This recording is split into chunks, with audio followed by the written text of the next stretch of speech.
পুরনো গ্যাস ক্ষেত্রে নতুন সম্ভাবনা জাগাচ্ছে ডিপ ড্রিলিং বা গভীর খনন, যা শুরু হয়েছে তিতাস গ্যাস ক্ষেত্রে। মাটির গভীরে খনন করা হবে 5.5 কিলোমিটারের বেশি।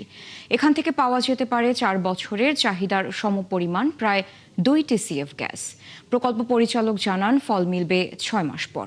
এখান থেকে জাতীয় গ্রিডে দৈনিক যুক্ত হতে পারে 15 মিলিয়ন ঘনফুট গ্যাস।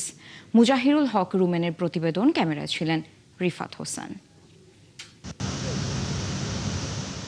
সরকারি হিসেবে দেশে বর্তমানে গ্যাসের চাহিদা প্রায় 4,000 মিলিয়ন ঘনফুট, তবে বাস্তবে চাহিদা 5,000 মিলিয়ন ঘনফুটেরও বেশি। বিপরীতে আমদানি করা সহ মোট গ্যাস সরবরাহ 2,600 থেকে 700 মিলিয়ন ঘনফুট। এমন সংকটের জন্য অনুসন্ধান না করাকে দুষছিলেন বিশেষজ্ঞরা। একই সাথে গ্যাস ক্ষেত্রগুলোতে গভীর কূপ খননের পরামর্শ ছিল তাদের। অবশেষে 4টি গ্যাস ক্ষেত্রে ডিপ ড্রিলিং বা গভীর কূপ খননের প্রথমটি শুরু হয়েছে তিতাসে। এর আগে এখানে সর্বোচ্চ 3,700 মিটার গভীর পর্যন্ত কূপ খনন হয়েছে। মাটির নিচে এরপরই কঠিন শিলা ও উচ্চ চাপ স্তর। এই স্তরে কাজের জন্য বিশেষ অভিজ্ঞতার প্রয়োজন। আপনি যত ডিপে যাবেন সেখানে প্রেশার এবং টেম্পারেচারটা একটা ইম্পর্টেন্ট ফ্যাক্টর হয়ে দাঁড়ায়।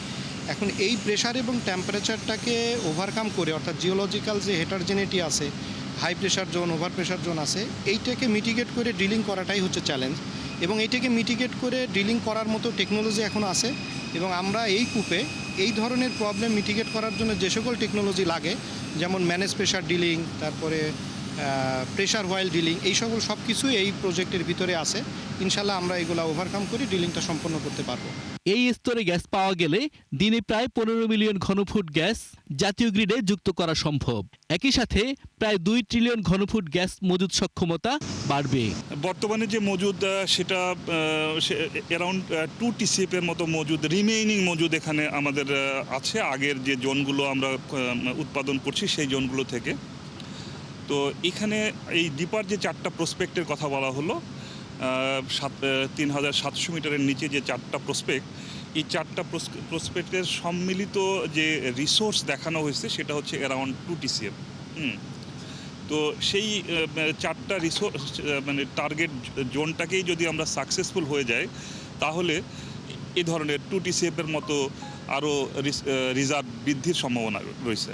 নতুন চ্যালেঞ্জ নিয়ে এই গ্যাস ক্ষেত্রটির 31 নম্বর কূপে খনন কাজ শুরু হয়েছে 19 এপ্রিল। কাজ চলবে আরও প্রায় 6 মাস।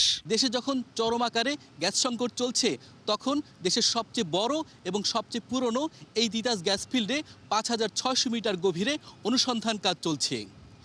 এই অনুসন্ধান কাজের মধ্য দিয়ে এই নতুন জোনে যদি গ্যাস পাওয়া যায়, তাহলে দেশে বড় ধরনের গ্যাসের মজুদের সম্ভাবনা তৈরি হবে বলে জানান সংশ্লিষ্টরা। Mujahirul Haque Rumen, 71, Titas gas field, Brahmanbaria.